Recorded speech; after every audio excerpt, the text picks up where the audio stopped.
Jema. So we continue with volume 12, Collected Works of the Mother on Education. And today we are going to read a passage or something the mother has written uh, titled A Dream. It's, um, it's like a vision document, the dream that the divine has sown in the human heart for earth. And the beauty of this is that she is speaking of things with which many of us can relate to, because that's what ultimately is a dream we all carry, a dream that the earth should become beautiful, perfect. She wants to realize it in collective life. So, at one place, Mother says, collective harmony is the work that only the divine can undertake. He has undertaken, because human life with ego and harmony, they don't go together. So we'll read this. This is something in the background of which we have to see how much we as a collective organization have progressed or not with the idea of blaming anyone, but with the idea of seeing how much we can attune ourselves. So when we contribute to this work, we should know how much we are inwardly attuned to it or not. So that's all we can do. Rest is he has to fulfill it. But it's very amazing. So I don't know for what reasons, but for quite some time, this a dream used to be available.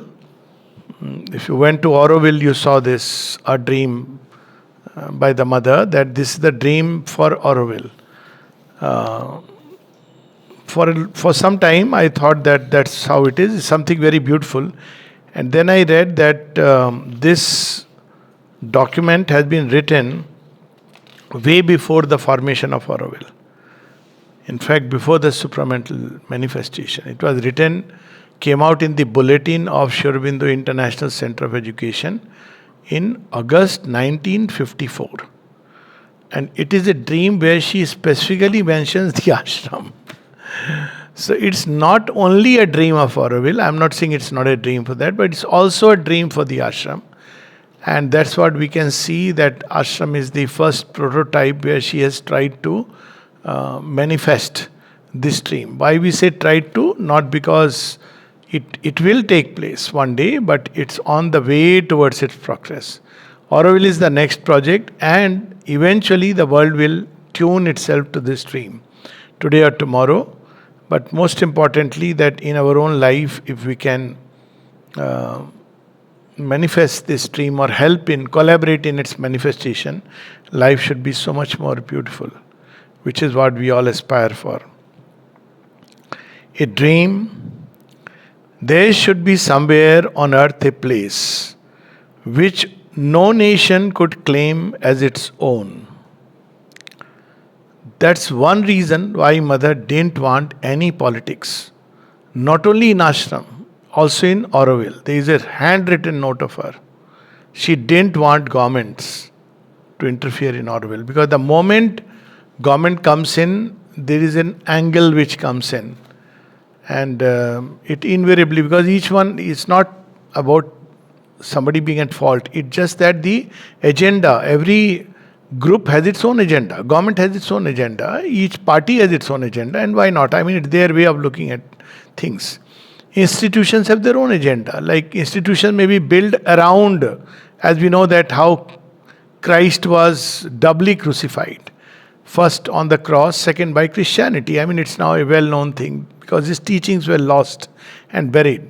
So this is the dream which, as we know that things manifest from the pragya to the swapna and then the sthul jagat or the virat. So the same way, anything that has to manifest first, manifest in the inner being of man as a dream. So when we use the word Ram Rajya, we'll find that here are hints of what exactly is Ram Raj.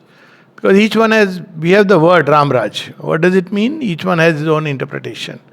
So people think immediately that Ram Raj means everybody who is bad will be thrown out, will be destroyed by the power of Lord Rama's bow and arrow. But that's not what Ram Raj implies. So we can say that if we want to understand what Ram Rajya would be, this document is like the divine vision document. And as we will go through, we will see that there is no authority of one person or a group in for this dream to manifest, because authority only changes things from outside.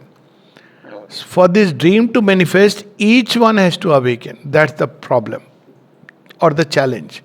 And Shubindu says that in Satyug, the divine manifests as Yagya Purush inside the heart of every creature. So if we have to really express Satyug, it cannot be done by government, it cannot be done by policies, systems, external authority. It has to be done by a progressive awakening of individuals within. And this where the dream begins. There should be somewhere. Now this is interesting. She is mentioning in 54, Shubindu Ashram is well established. Auroville is not there, but centers have not yet come into existence. But she says it doesn't matter where, somewhere. There should be somewhere on earth a place which no nation could claim as its own, where all human beings of goodwill who have a sincere aspiration could live freely as citizens of the world and obey one single authority, that of the supreme truth. So this is itself a big challenge, that people don't live there as Indians, Europeans, Americans, Russians, but as citizens of the world. What a wonderful thing it is. And they would obey only the authority of the truth within, not of social norms and what is outside. And that's why it's so difficult to understand when this dream manifests. A place of peace, concord and harmony. So we know that even in a house, two people can't live harmoniously. Forget about, leave aside a group of humanity. Yet she wants that we should be able to live in concord and harmony. Something basic.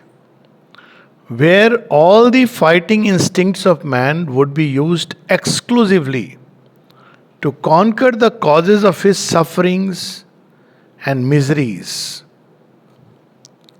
So basically we have to say, what do we have to do in the ashram, in Auroville, or in the world, if we want to really work towards manifesting his dream? We don't have to fight with each other that, you are right and I am right.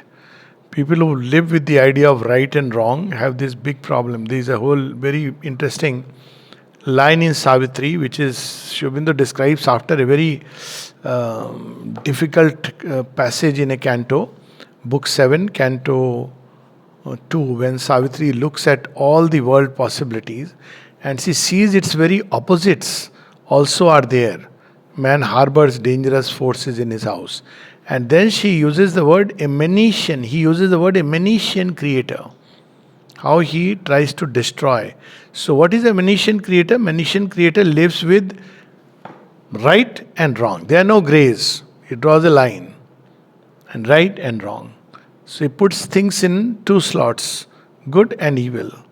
God and Titan. And they fight with each other all the time. But if we look at, even today somebody asked a question that why aren't the Titans should be destroyed with the supramental? We don't realize that Titan is a stage of development towards the human and then the gods and then the divine. So Titan and gods are at one level, we can see them as opposites to each other. That's one way, because they are at two opposite poles of existence. But another, as far as human beings are concerned, earth is concerned, the Titan comes first and then come the gods. So it's an evolutionary continuum. So in evolutionary continuum, you can't destroy like that, because if you destroy a whole mass of humanity which was struggling to come up, will collapse. So that's the whole, instead of fighting instincts of man, they will be used exclusively to conquer the causes of his sufferings and miseries. The very next phrase is about what are the causes of sufferings and misery. Because we can always say, yes, that's what I am doing when I fight people, they are making my life miserable. So she says, to surmount his weaknesses and ignorance. So we have to be aware, vigilant, and there are countless weaknesses in all of us rather than looking at the weaknesses of others. To surmount our own weaknesses and ignorance. This is the cause of misery and suffering. To triumph over his limitations and incapacities. So if we say that, well, this is my nature, then there is no way we can help this dream to manifest.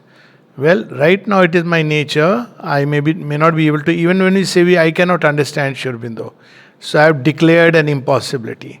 Instead of that, we should say, right now I cannot, but I'm trying, I'll try to. Right now I cannot overcome this weakness, but I will one day overcome with the help of the grace. To triumph over his limitations and incapacities, a place where the needs of the spirit and the concern for progress would take precedence over the satisfaction of desires and passions. So the ashram is devised like that, and Auroville is also meant to be like that. To an extent, it is like that.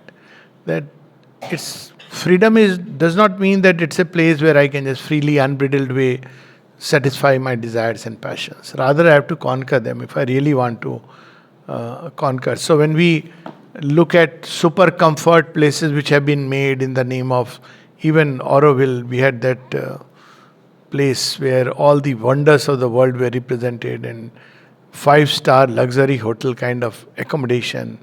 Well, then we can forget about it, because that's the problem. Desire is the problem, but we are getting more and more entrenched into it. So here is a place where we have to concern for progress and needs of the spirit. So that means everything will be provided to fulfill the needs of the spirit and progress. And we know in ashram, for example, you have all the evening classes, all this is part of the program where even general progress can be made. Right from physical education to intellectual needs and vital needs, all this is there, and the spiritual needs. So we have everything is provided for needs of progress, needs of the spirit, and the concern for progress and need of the spirit over satisfaction of desires and passions. This also we see that you don't have here any entertainment club. We don't have here dining room food is there mainly. Of course, there is sometimes when people say that, people in the ashram are going out and eating, somebody from outside. So I tell them, yes, I understand, but do one thing, you live for 10 days here and eat only dining room food. So you don't know what is the cutoff point here. Then we'll talk about it. Because it's very easy to live in the life outside and live with all your enjoyments and pleasures. Perhaps people do not know. This is important to mention because, of course, they see from outside because mother has her own way of providing. But many of them live in a single room with not even with attached bathroom. And they get the routine pair of clothing once in whatever quarterly or something. Of course, those who have earned money outside and come here manage. They don't take prosperity, but those who are living. So I keep telling them that by default, they are one notch above. So when we are living in the world a life which is of reasonable luxury, we are not even qualified to make a comment on those majority who are living here with the quietly and happily. They are not living grudgingly, happily with the minimum things. And it's a very humbling experience. To me, has been very humbling because sometimes I take people to go and visit one of the rooms of one of the ashramites. I tell them that, well, you live in this room all your life. After that, forget all your life. Live for 1 month. Then you have a right probably to pass a comment. So, because that's not what the ashram is meant for. It's not a place to satisfy desires and passions. Yes, Mother and Sri Aurobindo being gracious, super gracious, understanding human nature, somehow they organize the life this way, that everybody much more than needs, 3 times the needs are taken care of. But that is the grace of the Divine Mother. It's not no effort toward that. So this is the place meant for the search for pleasure and material enjoyment. So these will not take precedence. So needs of the spirit and the concern for progress would take precedence. So see, not saying you are negating it completely. It's not a monastery sannyas, but most important is that. See, the words are so carefully chosen. So they take precedence. So if you have a choice between the two, this takes precedence. Precedence is like this comes first. That is there, but it's secondary, subordinated. It's not the main thing. So it's not a sannyas ashram, so it is provided, but that's subordinated. We have the story of Sahanadi who one day asked Guru, you know what? I'm having a desire to eat prawns, lobsters, fishes. So Sri Aurobindo wrote back, eat your desire. So that instead of eating. At the same time, there have been people who have, like Dilip Kumar Roy, he wanted to have his quota of tea. Those days, it was so clear. Even he said that this is a good ashram because I can have my tea and I can have rasagullas. It's not banned in the ashram. Well, nothing was banned as such. It was freedom, but the ashram doesn't provide it as such. So she's saying that these things take precedence. We should know why we are here. And they take precedence over the satisfaction of desires and passions, the search for pleasure and material enjoyment. So this is interesting because at one point, all kinds of movements come up everywhere as a part to subvert the main truth of the ashram. Now, there was a movement at some point of time instigated by certain politicians. It came up as Sri Aurobindo Ashram Beneficiary Association. So it was like we are the beneficiaries. By being a ashram inmate, I become a beneficiary. And therefore, I have to be provided by these things. Now, this is by its very nature a false movement. Because that's not how an ashram inmate is supposed to live. He has to learn to practice equanimity. Somebody may have a much better place, somebody else may not have a better place. And the classic example of Gangadharanji, who was living below a staircase in a very small room with very dark room. And mother, when she went, she saw he was standing out just to have her darshan. And she asked, what are you doing here? He said, I am living here, mother. She went inside his room. And then she scolded Amrita, how come you have kept him here? He said, no, mother, it's perfectly fine. And he had such marvelous experiences. He has written 108 names of Sri Aurobindo. He used to experience authentic descents of supramental force, which has been confirmed by the mother herself. So the beauty is, just imagine. So he says, mother, now I don't want to change this because you have entered this room. I know a story of Navjot ji, which is a very touching story, how these people lived. I mean, we know he was a very well-known businessman.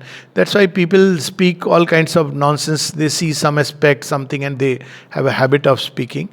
But his stories are so touching. One of them was that he was a very rich businessman, as we know in Bombay, and how he left everything, came here, contributed so much money. All that is one part. So once he had high fever, so mother came to his room. So mother sat on the cot and inquired about him.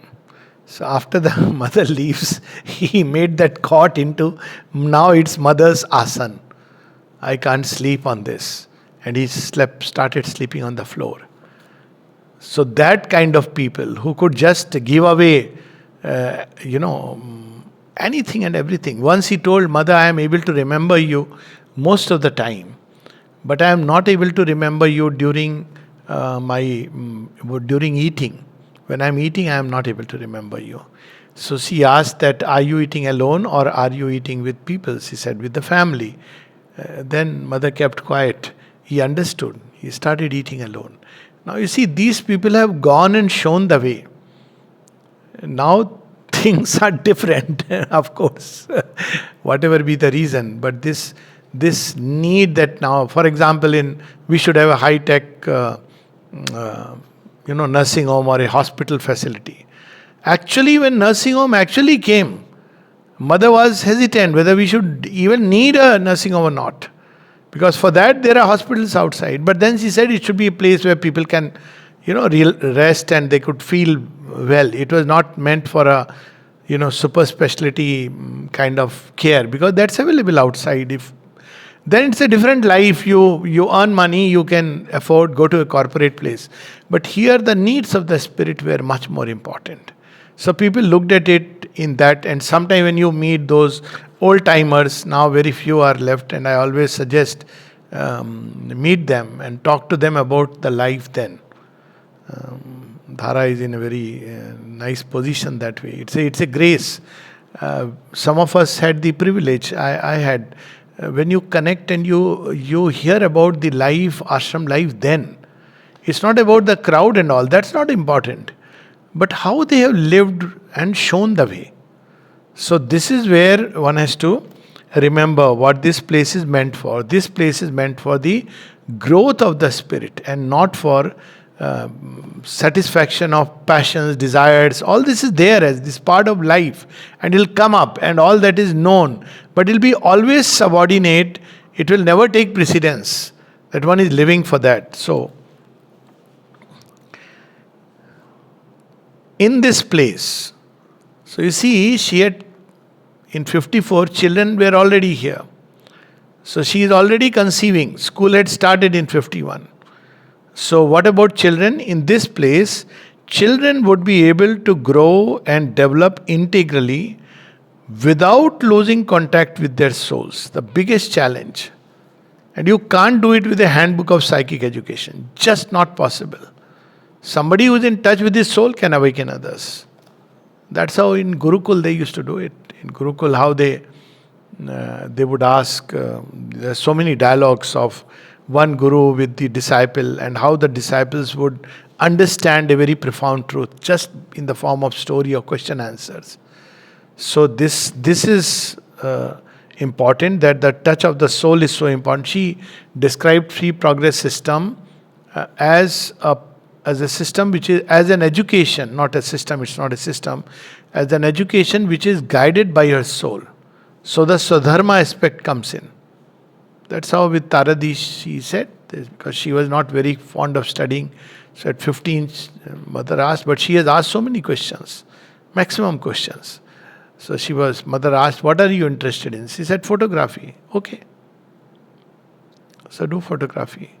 So here it's like free progress. Your Swadharma determines, not any external rule or law or social ideas. In this place, children would be able to grow and develop integrally without losing contact with their souls. Education would be given not for passing examinations or obtaining certificates and posts, but to enrich existing faculties and bring forth new ones. So this is very clear that there are certain faculties already, faculties of the mind, memory, comprehension, understanding, judgment, of course, a holistic thinking. All this is there already in the mind. Moral education, Shubhendra is written of these faculties, faculties of the heart, faculty of life energy, and it's like various forms of art. Scientific temperament. So all these are existing faculties. And there are new faculties, new modes of senses, intuitive sense, and even other senses which are not yet developed. So all that should be brought out and developed. That's more important rather than help them pass exams and prepare them for job and prepare them for outer success. So if that is the case, if somebody has that goal, then this is not the place. That's how it used to be very clear. That if that's what you want, the world is there for that. Mother would say it like that, that if you want those things, then the world is there for that, in whatever way it is going. In this place, this again very important, in this place, titles and positions would be replaced by opportunities to serve and organize. This is something, which has come much later. People started, if you see mother's early writings when ashram is organized, she says, I don't give positions, I give work. Later on, human beings take it as head. So I am boss. And if I am the boss, I dictate. And others then begin to try that I should become the boss. And now there is a committee to control the boss, and then there would be committees to control the committees. This is a pure mental way, old world, nothing else. People can try. I mean, some of us who have lived life outside and know very well that this doesn't work. But that's not the paradigm. Paradigm is work and serve. This is the only thing which is given here.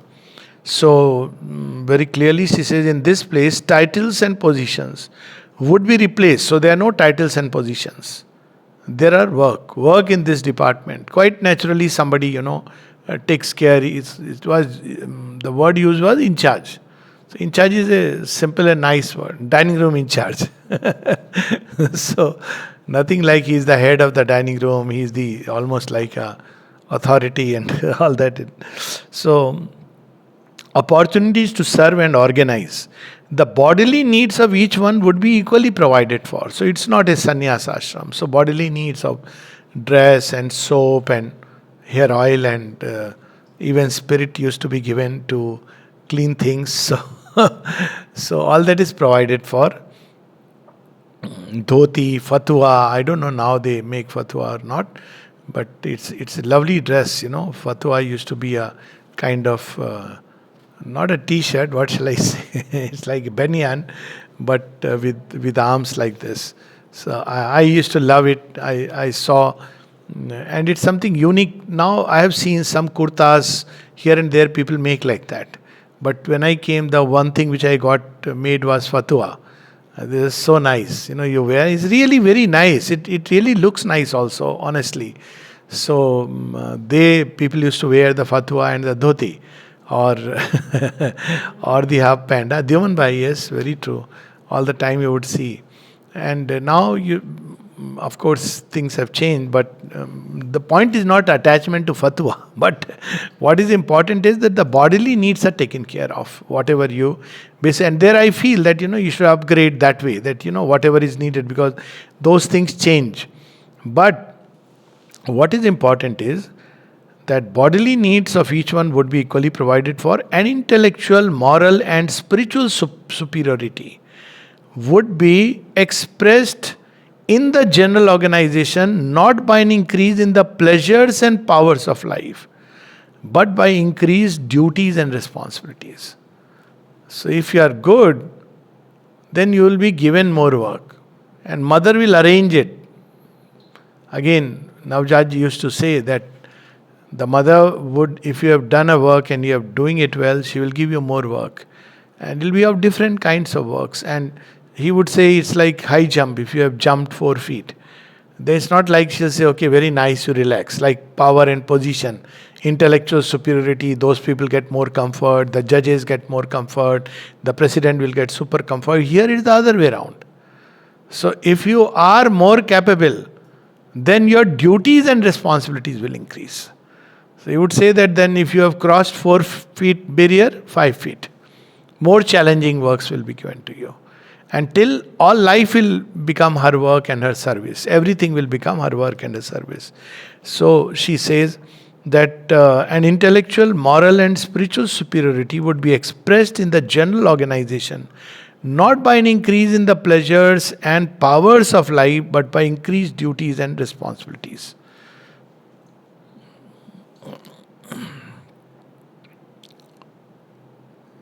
Beauty in all its artistic forms, painting, sculpture, music, literature, would be equally accessible to all. So once again, it's not a sannyas ashram. That should be very clear. It's not a monastery where you are cut off from life. All that is needed for our spiritual, intellectual, emotional and physical needs and growth is provided for, basically. But for desires and passions, no, it's not provided for. It has to be subordinated. We have to learn to subordinate it. So beauty would be equally accessible to all. So that we know here, anybody can take up these activities. And regularly we have those exhibitions, music programs. Music is taught also. There is an evening classes on music, language, literature, I don't know, but spoken English used to be there. So, but literature, well, Shubindu and the mother's literature, the classes are there in the evening. So these are some of the things which are part of the activities. So, even these things that we do are actually part of the, like in evening class, we don't put a label over it. Because putting a label is a different thing. Mother herself started the evening classes, if you really look at it that way. Because sometimes people ask this question. I said, well, she has started. And even in the ashram, there have been times Puraniji used to take a class, Amal Kiran used to take a class, Niruddha used to take a class. Of course, that time according to the means and the people, it was less. But as the means change, as the people nowadays, for example, a larger connection, ashram is not confined only here. So the means have become different. But there are classes. She even wanted to open a studio on, film studio at the service of beauty and truth, or truth and good, like that. Beauty and truth. She wanted a studio like that. So she was looking forward. Cinema. So everything that can help you grow in whatever way, they are provided for. Those needs are provided for. For all. They are not based on money. So it's not like if you have to study music, you have to pay money. Or you have to attend a class. This class or any class. You have to pay money. No. They're all available to anyone who is interested. So this is the whole idea. It's something so beautiful. See. The ability to share in the joy it brings. So what are you getting? The joy of sharing. The ability to share in the joy it brings would be limited only by the capacities of each one and not by social or financial position. So you can share with anyone, but people are not ready, they don't want for whatever reason, and therefore they don't share in it. But otherwise, the joy of sharing doesn't matter. 1 person, 2 persons, Amalda, if you look at those, they used to share just with 2 or 3 people. Uta Ben used to take regular classes and she used to attend regular classes. There are so many letters of her. And just 2 or 3 people used to come. Now we have this, because of, video and audio, so much of possibility has opened. Also because ashram 57 onwards, she says it's all over the world. Inner ashram is there, and she speaks of it has extended to whoever has declared in their consciousness that they are disciples of Sri Aurobindo and have turned towards his teaching. So accordingly, the means also have changed.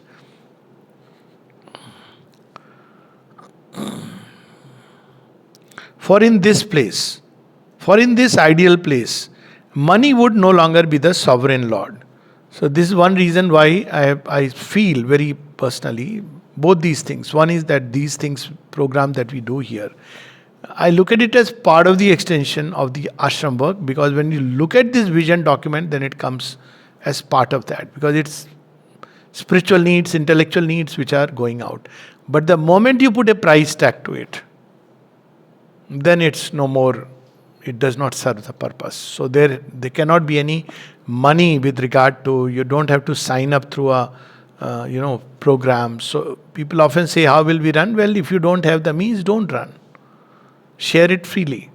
Otherwise, don't share. There is no problem. There should be complete detachment. Even in the ashram, you see the school. Throughout the schooling period, there is no fees charged from anyone. No fees charged. And some token amount, I don't know how much is it now, 250, 300 per year. It's like, people won't believe it. I would think 250,000 or boarding. And 10 rupees per day for the corner house or something. They have to eat food. 15 now, slightly. Even dining room. So we cannot imagine this in the world outside, that even if you look at this part, how is the ashram being sustained? That's a magic. It's unimaginable. So I very proudly say that, look here, this, forget about other very big things, you are nitpicking this and that defect. Look at the ideal. Look at how people sit together and eat in the dining room. Nobody says, oh, you are a big doctor, or you are only a person who is cleaning the place. No, you're all one, equal. So that ideal of Vedantic communism, that's how Sri Aurobindo says, communism will go away because it's based on purely have and have nots. Very, it's more of the animal instinct it's based on.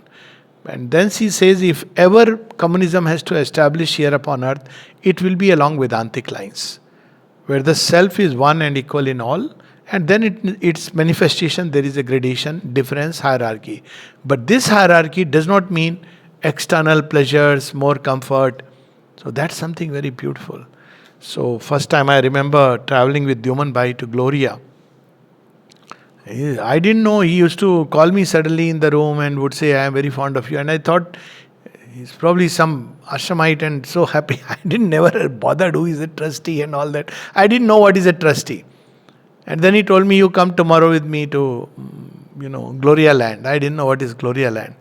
So I said, okay, wherever, old man will take me. Then I realized he is a trustee. And he was so fond, look at the humility, that he would remember that our birthdays are the same date and he would write a message. So I once asked him that my remembering your birthday is understandable, I write to you. But you remembering is unimaginable.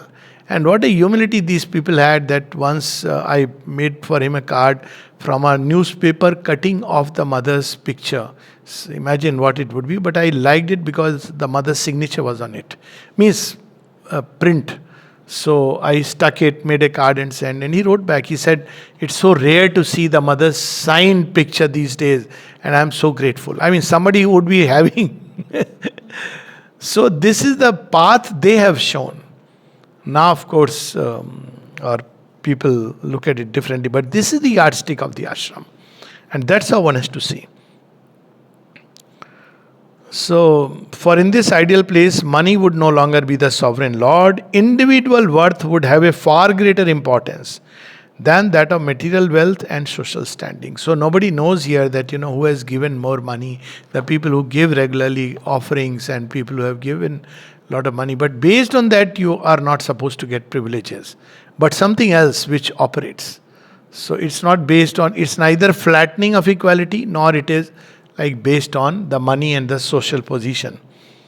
This is what she wants. This is the vision document. There, work would not be a way to earn one's living, but a way to express oneself and to develop one's capacities and possibilities while being of service to the community as a whole. So this was very important at one point. Mother allowed that freedom to express yourself in a field. You were not controlled by somebody else, that you have to do it this way. For example, in the field of medicine, I could feel that, this is my way of approaching. So I was given the freedom to approach this way. There was nobody sitting over me and monitoring and controlling and dictating who has to be what. So this is the ideal that she has placed in the heart of man. And always there will be people who are trying to live this ideal. Always. There would be a core. So it will be possibilities while being of service to the community as a whole. So work has two aspects in it. One is that you express your deepest self, and second is that you also serve the community. So both aspects are there, which for its own part. So what about the community? Would provide for each individual subsistence and sphere of action. So there is something community has to also do. It will provide you with your needs and give you a place, sphere of action. That's it. It's not like this is a big work, this is a lesser work. That's your field given to you. Not others' field, what others are doing, that's not our business. Mother said very clearly, mind your own business. It may be a small field, do it well. That's what matters. It could be something like philately department. So I used to ask, यहाँ क्या होता है? What? Imagine there is a stamp department here. And you go and see, it's so well kept. It's amazing. Huh? Shabinda's room, of course. But it's so amazing, the way the atmosphere. Somebody would say, what is the utility? That's where beauty, art, even in that, she would notice that there is a disciple. Somebody said, what is the use of this person? She says, have you noticed how he puts these stamps on each envelope? That's his sadhana. So it's not like what is the use. It's not like things are being made for use and money earning and all that is not to be considered. In short, it would be a place where human relationships, the most difficult part now, So they will be human relationships. Sadhaks are not supposed to be at cross with each other. Human relationships which are normally based almost exclusively on competition and strife. Who is one up? Who is, if you are senior, I'll flatter you. If you can be of help to me, I'll go around you for benefit, for advantage. So that's not what she wants. So human relationship based on competition and strife. Oh, this person may become the head. So I must do something to undercut. No, that should not be the way. But what it should be replaced with would be replaced by relationships of emulation in doing well. If somebody is doing well, you're not competing with him, you're picking up that. And you're incorporating in your practice. So beautiful. You're not trying to pull the person down or put him down or her down. But you're learning and growing, that's all. Not criticizing, emulating in doing well, of collaboration and real brotherhood. Now you see, brotherhood is the most difficult part in the freedom, fraternity, unity, and freedom, unity, and fraternity. That liberty, unity, and fraternity. This was the cry of the French Revolution. It's there in Indian Constitution, and Sri Aurobindo has written so much about it. The new world order will be based on this. So liberty, you have liberty, it's often at the of unity. Where you have unity, it's often at the, because unity is by uniformity, human beings create. So liberty is gone. Where you have liberty, each man his own way, unity is suffers. Where you try to do liberty and unity, then fraternity is gone. So Sri Aurobindo writes, fraternity is the key. All fraternity can only come when we start seeing the oneself in all. That should be the basis of a relationship, seeing the divine in each one. So she says, beautiful this is that, well, real brotherhood, not the idea of brotherhood, the Islamic brotherhood or the Russian brotherhood, socialistic brotherhood. See, this is where she is giving us a roadmap of what real brotherhood should be and would be one day. And then, of course, she says that I know people are not ready for this. The earth is certainly not ready to realize such an ideal. 54, she says that much after supramental manifestation also. 60s, whenever she would meet Sri Aurobindo, of course, in those inner meetings, and Sri Aurobindo would say, not yet ready. Mankind is not yet ready. Old world is so strong. We fall back upon the old ways, the old world, police. Mother never wanted police to come to the ashram premises. Police should not come. Auroville also, that was the whole idea. Police should not come. That shows an incapacity. When you are using an external force, it means you are not capable of handling a situation. Similarly, law, court cases, all this is not the way to settle. That means humanity is still primitive. It needs to fight out in the court with dispute. It cannot resolve a dispute by itself. Well, maybe humanity is not ready, but that's how she says that, well, this is the dream. We should at least know that is the ideal towards which we must move.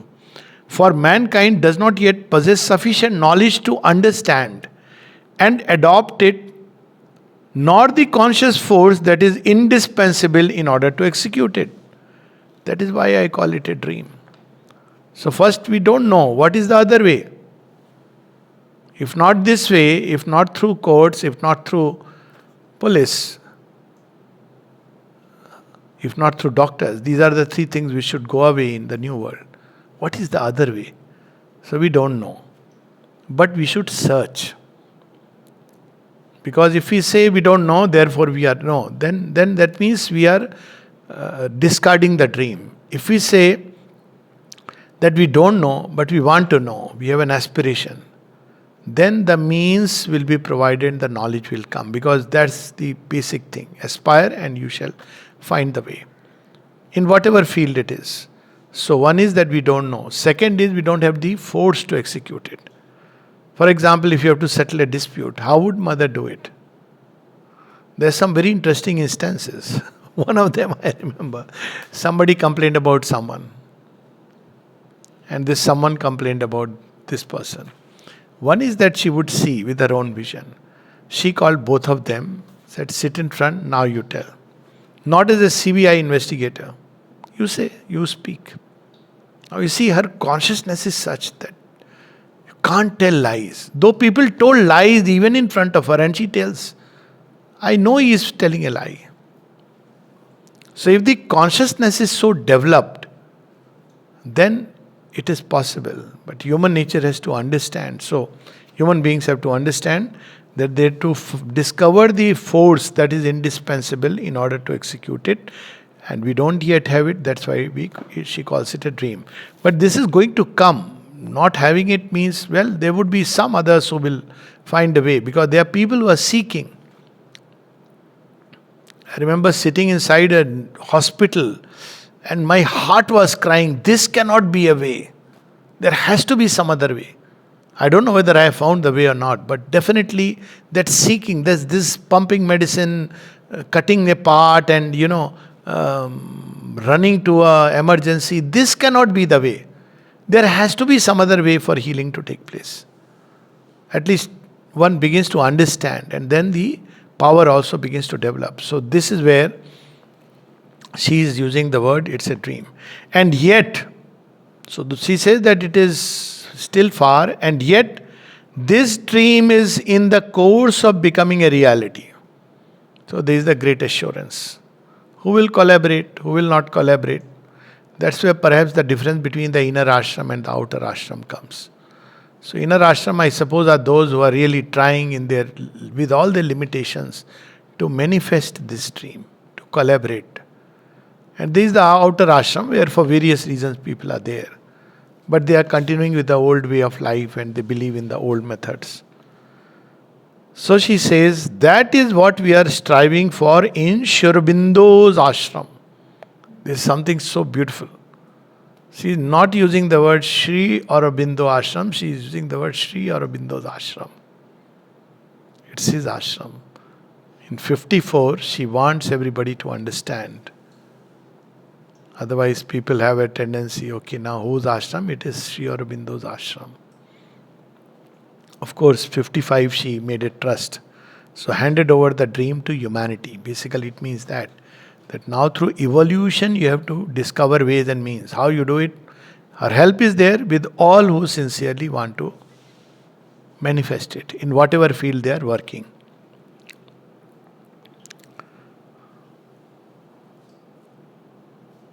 On a very small scale in proportion to a limited means. So she knows the means are limited and on a small scale, meaning thereby this is only a laboratory. This has to be replicated everywhere. Maybe in business fields, people in business, people outside, educators, they have to try to pick up this dream and express. The ashram is only a laboratory of evolution. Sri Aurobindo used the word. Somebody else used the word, somebody in America, and Sri Aurobindo says, as X put it. This ashram is a laboratory, as X put it. So here all kinds of people have come and they are being put together to evolve a new spiritual kind. So this is where the laboratory is. Naturally, it's not an easy task because millenniums or trillenniums of atavism is holding us back. And yet it is moving forward. So it is, the realization is certainly far from perfect, but it is progressive.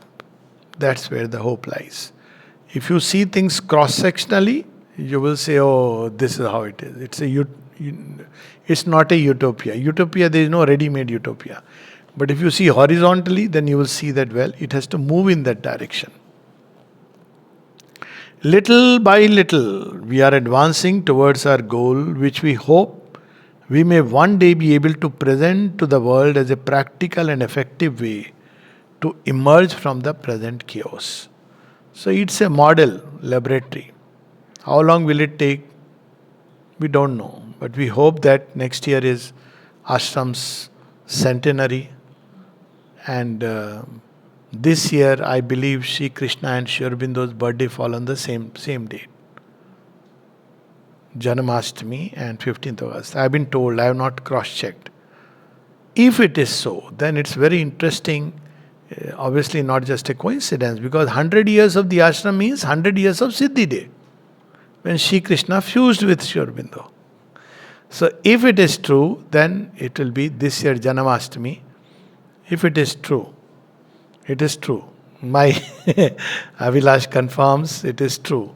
So if it is true, it's a it's not a fortuitous accident. Nothing is an accident, but it's very interesting. Because this year, November, starts the centenary. And it'll enter into completion next year, November. And some people like to celebrate for one more year. So if this year Sri Aurobindo and Sri Krishna's birthday are falling on the same date, it's reliving the event that took place 100 years back, nearly 100 years back. So it's very interesting. So we hope that over the next 2-3 years, the world becomes more aligned to the vision of this stream. And first of all, Ashram and Aura will get more aligned, which are more direct children, more aligned to this dream. But as we should remember, she has said somewhere. She is not bound and tied to any one place. In 70, there is a little statement she makes passingly. She says, maybe we'll begin somewhere else just with 10 people. So we should not limit her vision. Where, what, how. So there should be somewhere. And that she is trying to do it in Sri Aurobindo's ashram. Obviously, the chances are maximum here. Like again with India. India, Sri Aurobindo said it's the land which should lead because it has the background. But he has also cautioned, if India does not take up, divine is not limited. Some other place will manifest. It's the same thing with Arjun. Arjun, we have been together for ages. You are given the first opportunity. If you are ready to become the instrument, fine. Otherwise, instruments I'll make. It may delay the work, but eventually the dream will manifest. So this where we should remember, it's a great privilege to be part of this dream.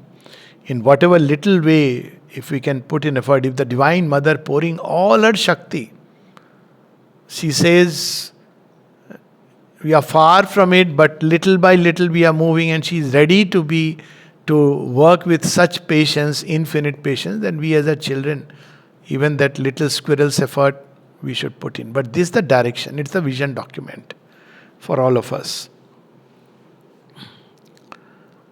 So one day, be able to present to the world as a practical and effective way to emerge from the present chaos. To be born into a new life that is more harmonious and true. So it's a dream for the collective life. If that can be done, wonderful. But as individuals, at least in whatever sphere of our action, maybe our family, maybe our little, sector where we are working, we're always working with some people, or whichever field we are working, medicine, engineering, business, we should try to manifest this dream. Because this is a dream of the divine implanted upon earth. And all else should not matter. We should not care about what others are doing. At one place she says, we are not here to do what others are doing. We are here to do what others cannot do because they don't even know that it is to be done. So thank you, Jai Ma. May this dream manifest in us individually and collectively. Let us just pause for half a minute and just pray and aspire, because the sooner the better. Okay. Jai Ma.